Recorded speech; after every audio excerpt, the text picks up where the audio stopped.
მოგესალმებით. ჩვენი გადაცემა არის ეთერში, წამოსანახავად და ყოველთვის ვცდილობთ, რომ სხვადასხვანაირი კუთხით დანახული მოგზაურობა გავშალოთ ხოლმე ჩვენს გადაცემაში, ჩვენ სტუმართან ერთად და ის თემა, რაც დღეს იქნება ჩვენი მთავარი ხაზი, ჩვენ სტუმართან ერთად, რომელსაც ახლა მალე წარგიდგენთ, მე მგონი ერთის მხრივ ძალიან საინტერესოა კულუარებში და დეტალებში ჩასახედათ და მეორეს მხრივ ადვილი წარმოსადგენია, რომ მოცეკვავეს და ანსამბლის ხელმძღვანელს უნდა ქონდეს ძალიან დიდი და მასშტაბური სამოგზაურო ისტორია. ამის მოლოდინი მაქვს, მე ვნახოთ ახლა როგორ გამართლდება ეს მოლოდინი. გამარჯობა, ჩვენი სტუმარი არის ბაჩანა ჭანტურია, ყველასათვის ცნობილი მოცეკვავე, ქორეოგრაფიული ანსამბლის, უბრალოდ ანსამბლ აფხაზეთის ხელმძღვანელი, ქორეოგრაფიული ნაწილი მინდოდა მეთქვა და ცოტა შემეშალა, მაგრამ არა უშავს. მომიტევებთ იმედია და ადამიანი, რომელიც ანსამბლთან ერთად ცდილობს, რომ საქართველოში თუ მის ფარგლებს გარეთ ქართული კულტურა, ქორეოგრაფიული კულტურა და განსაკუთრებით აფხაზეთის სახელი ისე ღირსეულ დონეზე ატაროს, როგორც ეს გამოზდის და გამარჯობა, დიდი მადლობა. ისიც არ არის გასაკვირი, რომ გასტროლსა და გასტროლს შორის ვახერხებთ ამ გადაცემას. იაშკარად.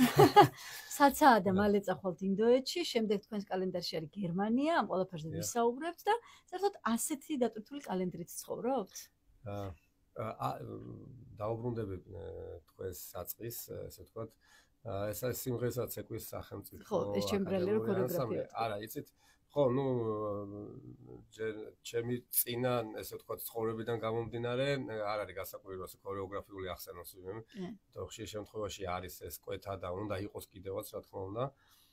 და აქ რაც შეეხება თვითონ ანსამბლს, ეს მოიცავს ზანდ ესე ვთქვათ, მრავალფეროვანი ანსამბლი ამ ხრივ სიმღერას გვაქვს ეს ჩვენი სიმდიდრე ეს პოლიფონია ქართული მრავალხმიანი რომელზეც არ ვიცი ალბათ ესეთი უნიკალური ერი ვარ და გამორჩეული იმ ხრივ როგორც რა თქმა უნდა როგორც ქორეოგრაფია და ასევე მუსიკა რომელიც ძალიან ესე ვთქვათ იდენტობის ერთ-ერთი დამახასიათებელი ნიშან-თვისებაა ქართული და ამიტომ თქვენი გასაგებია სწორად მისაღებია რაც შეეხება იმას თუ როგორ ცხოვრობს ანსამბლი და ეს წამოსანახავად მოგზაუროთ დღესაც უბრალოდ ის მდგომარეობა გვაქვს ორი დღის უკან ჩამოვფრინდით ესე ვთქვათ ეხლა დაახლოებით 3 დღეში ისე უნდა გავფრინდეთ ცით ეს არის არა ტურისტულად მოგზაურობა ხო ამას სხვა უფრო მეტი დიდი დატვირთვა აქვს ამიტომ ყველასთვის გასაგებია ის რომ ყველა ჩემი თანამშრომლისთვის რომ ეს არის როგორც ჩვენი სამსახური ესე ვთქვათ მივლინება სადაც ჩვენი შემოქმედებითი მხარე უნდა წავიღოთ, ამას ყველაზე მნიშვნელოვნად ემატება ის, რომ ჩვენ იქ მივდივართ პოპულარიზაციისთვის. ჩვენ იქ მივდივართ ჩვენი ისტორიის გასავრცელებლად. ანუ დღეს რეალურად, არა მხოლოდ დღეს, ეს წლებია ეს გრძელდება და იმედი მაქვს არასდროს არ გაჩერდება.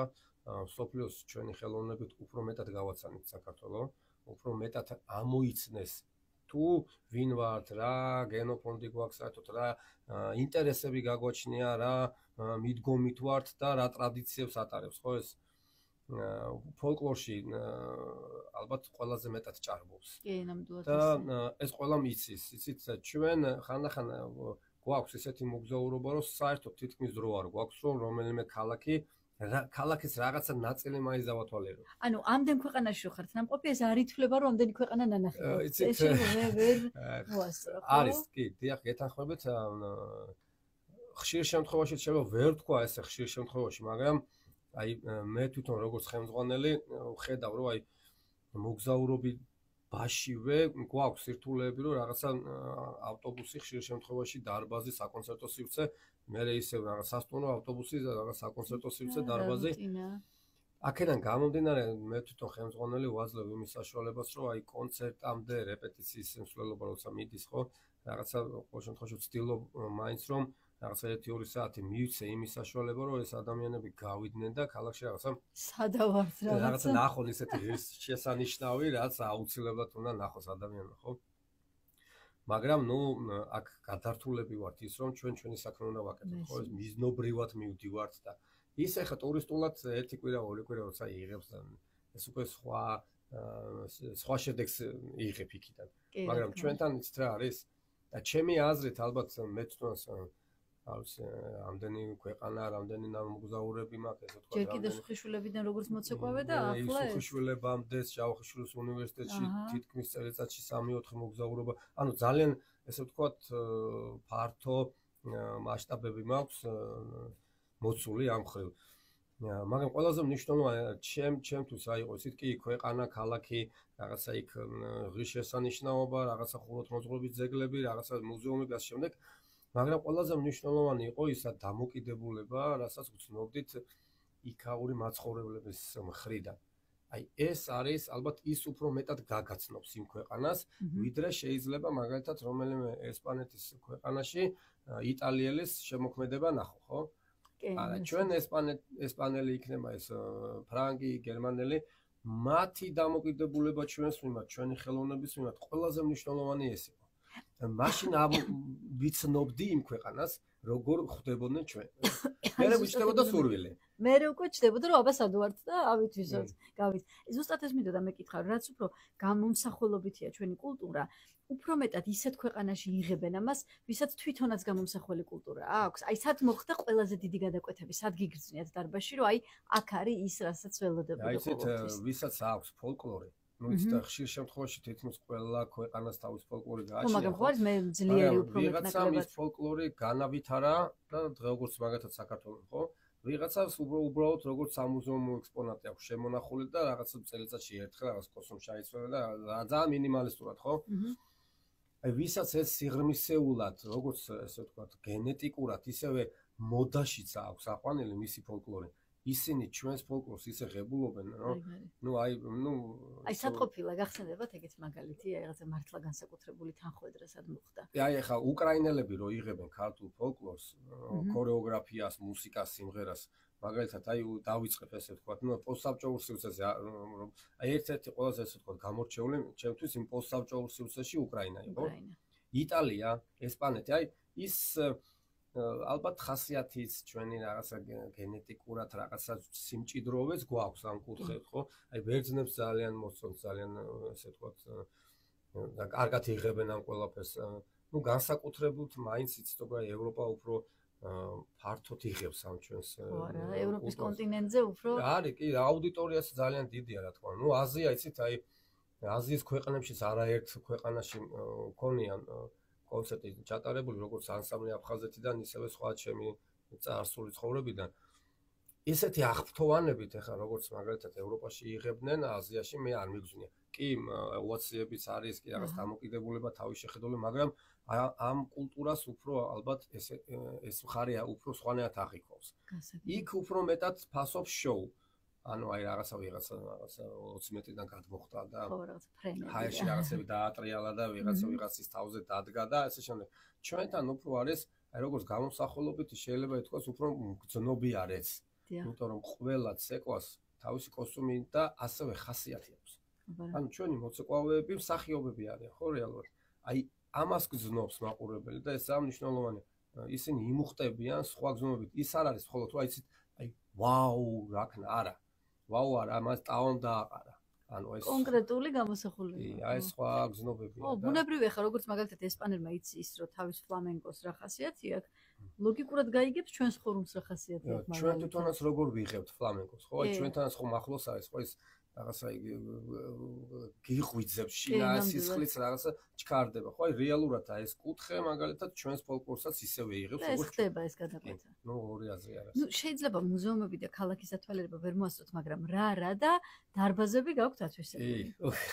რომელ ქვეყანაში გახსენდებათ აი ყველაზე ისეთი კომფორტული, რაღაცა მასშტაბური, ან პირიქით მყუდრო და ძალიან ისეთი მჭიდრო დარბაზი, სადაც აი როგორც ხელოვანმა აი კარგად იგრძენით თავი. დარბაზების კუთხით გითხარით მაშინ. გავშალოთ სოფლიო რუკა. კი ბატონო, ძალიან ბევრია ესეთი, აი ნამდვილად ძალიან ბევრია.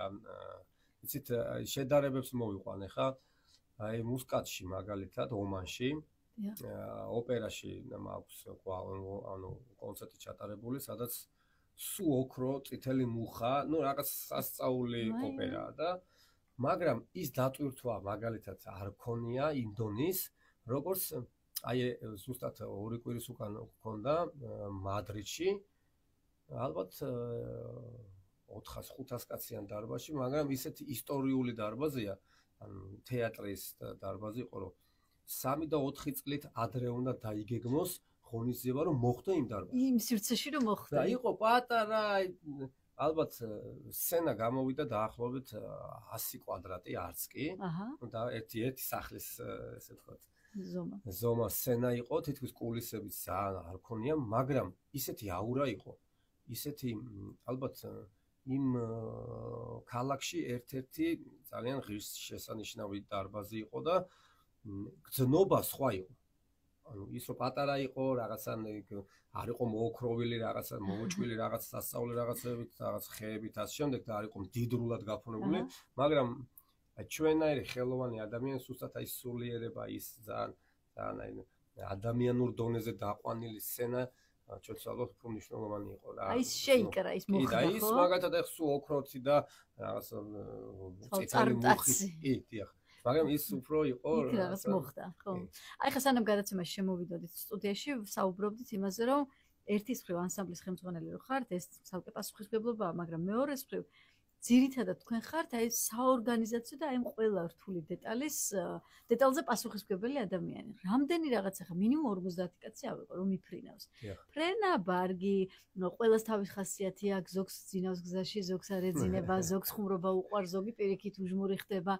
თან მოგზაურობაში ხო რამდენი რაღაცა ირკვევა და აი თქვენ აი ესე გადაბმული რეჟიმით ხო თან რამდენი პასუხისმგებლობა გაქვთ და თან როგორ იცნობთ ალბათ ერთმანეთს სულ სხვა სიღრმეებში. კი ბატონო, იცით ხშირ შემთხვევაში მე ვარ ამ ყველაფრის ასე ვთქვათ ხელმძღვანელი, ანუ და საორგანიზაციო ჯგუფისაც კი, იმიტომ რომ ჩემთვის ალბათ უფრო ხშირ შემთხვევაში უფრო მნიშვნელოვანია შემოქმედებითი მხარე უფრო მეტი იყოს, ვიდრე მაგალითად რაღაც ადმინისტრაციული და ხშირ შემთხვევაში მე ვითავსებ როგორც დირექტორის ისევე ადმინისტრაციის ხელმძღვანელის სტატუსს მოგზაურობაში და მირჩევნია მაგალითად წავიყვანო 49 ესე ვთქვათ მუსიკოსი მოცეკვავე მომღერალი, ვიდრე წავიყვანო 44 და 5 კაცი დამხმარე მე მყავდეს მაგალითად, რომ რაღაცა ანუ გააჩნია მოგზაურობასაც, ხო, რაღაც არის, რასაც აუცილებლად ჭირდება მინიმუმ 2 ადამიანი, რომელიც ყურადღებას აქცევს და 50 კაცზე მცირე შემადგენლობით არ დავდივართ ხო, ეხლა წამოვიდეთ 50 კაცი. სულ რიგში გიწევს დგომა, ოღონდ. ყველაფრის ხო? ყველაფრის რიგში გახარ, ბარგიდან დაწყებული ავია კომპანიაში სანამ კიდე იქ გაიული რეგისტრაციას იმის გარდა სანამ ყავას იყიდი ხეთ შენთან ერთად 50 კაცი. ანუ სულ რიგი. ხوار წახვალ უნდა გაუშვა. სულ რიგია. ამიტომ ჩვენ მივეჩვიეთ, რა თქმა უნდა. ნუ მე აბა ავტობუსი, აბა საუზმე, აბა დააგვიანო, აბა გაიღვიძე, აბა. ამხელა რაღაცა, ცეკვა ვიღაცა. იმას კარგი ხასიათი აქვს, ის რაღაცა სულიერად სუსტია და რაღაცა შეიძლება 2 და 3 სიტყვაში რაღაც ნერვები მოეშალოს იმას თავისი ყურადღება ჭირდება. ანუ ეს არის ის ჯგუფი, გუნდი, რომელიც ერთად სუნთქავს რეალურად. ეს ერთი დიდი სხეულია. ხან თითი გვტკივდება, ხან თავი გვტკივდება, ხო? ანუ აქაც ესე ხდება, ხო? ხან რაღაცა სამ ადამიანს სხვა პრობლემა აქვს, იმას სახში რაღაც პრობლემა აქვს, დედამ დაურეკა რა, მეუღლე ურეკავს, შვილი ისე ანუ ეს ყველაფერი ხდება მოგზაურობაში. ოღონდ ყველა ცდილობს რომ თავისი ხასიათი არ გადასდოს სხვას. აჰა. ეს დისციპლინის ნაწილია. ნუ იცით ეს არ არის ეს უფრო ამას შეიძლება თვითშეგნების ნაწილი უფრო არის ვიდრე დისციპლინის. დისციპლინა ერთია, აი შეგნება კიდე ყველაზე მნიშვნელოვანია, ხო? მე რაც არ უნდა კეთილგანწყობილი ვიყო თუ სიმკაცრეთ ბოლომდე აღჭურვილი თუ მას ეს შინაგანი დისციპლინა არ ქვია, მაგას შეგნება არ აქვს, ალბათ რთულია მაგ ადამიანთან ურთიერთობა. ამიტომ ეს უფრო შეგნების ამბავია, რომელიც მადლობა ღმერთს ჩვენ მით უმეტეს ხაზგასმით ვიტყვი ქართველებს ძალიან გვაქვს და ამით ვაცნობთ კიდევაც სოფლიოს და ჩვენთან რაც ხდება დაში მით უმეტეს აიცით როგორი ყურადღებით პირიქით აი რომ ნახავ რომ რაღაცა უჭის რაღაცა ცოტა მოიღუჩა ცოტა მოიწყინა ცდილობს ყოველ შემთხვევაში ყველა ცდილობს რომ რაღაცა სხვანაირად ხელი შეუწყოთ რა რაღაცა არ გავაღიზიანოთ ან თუ რაღაც ხუმრობის ხასიათზე ხარ შეიძლება იმას არ ეხუმრო იმიტომ რომ ნახავ რომ რაღაცა არ არის ხასიათზე და ასე შემდეგ და ნუ რთული პროცესია მაგრამ ალბათ სიმართლე გითხრათ მოგზაურობაში ერთი ზრასრული ადამიანის ცხოვრება მაქვს გავლილი რა ამიტომ ზუსტად ვიცი თითოეულ მათგანს რა პრობლემა აქვს რა უჭირს, რა ტკივა, რატომ არის ესეთ ხასიათზე, რატომ ვერ იცეკვა, რატომ ვერ დაუკრა და ასე შეიძლება. ყოველთვის ისე იდეალურად ხო არ ვერ იქნება და მიტომაც არის ეს, იცით, დროში ასე გაბნეული ქორეოგრაფია, მუსიკა არის, ის ხომ არ იბეჭდება, ხო? რაღაც ნოტებზე არ არის დაწერილი. დღეს შეიძლება აქედან ცეკვავს, მე ხვალ იქიდან, იქ ფეხი დაუსრიალ და იქ რაღაცა ხასიათზე არ იყო და ის მოძრაობა სხვანაირად გააკეთა და ამ მასობაში იქმნება პროფესიონალიზმი. კი, პატარა სცენა, დიდი სცენა, რაღაცა დაღმართზე სცენა, წყალში ცეკვა, სიცხეში, აქედან გამომდინარე, მიტომაც არის ეს პროფესიონალური აკადემიური დონის ანსამბლი და სხვა ესეთი ანსამბლები, რომლებიც ესეთ დიდ გზას გადიან. მიტომაც ერქმევათ ზუსტად, რომ ეს არის ეს აკადემია, რასაც რეალურად ყველა შემოქმედებითი მხარის მონაწილე ადამიანი უნდა იღებდეს. ეს არის ზუსტად ის სირთულეები, საიდანაც მე იწრთობა ეს ადამიანი, რომელიც შემოქმედებითად აზრობს. აი ეხლა ძალიან საინტერესო ფრაზა თქვით, რომ ერთი ზრდასრული ადამიანის ცხოვრება მოგზაურობაში მაქვს გავლელიო. აი თუნდაც ამდენი ფრენის პარალელურად ხო რამდენს ფიქრობს ადამიანი, საათებს ვატარებს ცაში თვითმფრინავში. თუ გიფიქრიათ, რომ აი ამდენი მოგზაურობის შედეგად რაღაცა დაპატარავდა თითქოს სამყარო, იმიტომ რომ გადაფრინდები იქ ხარ, გადმოფრინდები იქ ხარ. ადრე როცა პატარები ვიყავით, ეს მაინც არ იყო ესეთი ახლო ხილი და შორეული იყო, რომ ვიღაც რაღაც მიფრინავს და აი ეს დაპატარავება თქვენ იგრძენით ამ პროცესში ამ წლებთან ერთად? ძალიან მე ხშირად ხმარობ ამ სიტყვას, რომ ნუ ჯერ თბილისზე ვიძახდი, რომ თბილისი ერთოთახიანი გახდა. დღეს უკვე ხმარობ მაგ სიტყვას, რომ დედამიწა ხდება ერთოთახიანი, მიშენების პერსპექტივა. მიშენების პერსპექტივა არის. ცით ნამდვილად ესეა და ძალიან ბევრჯერ მიგძნია ისიც, რომ ისეთი ადამიანები შეხვედრიან ისეთ ადგილას, ანუ სხვა ქვეყნებში, რომ აი წარმოუდგენელია ქართველი თან შენი ნაცნობი იქ შეხვდეს. რეალურად ესეა რა, იცით, ძალიან კარგია ეს გლობალიზაცია, ძალიან კარგია ეს სხვა კულტურის, სხვა რაღაცა სფეროების ნახვა, სხვა საზოგადოების, მაგრამ ალბათ ყველაზე მეტად ჩემთვის მნიშვნელოვანი იყო ის, რომ მე მიმქონდა იქით საქართველოს.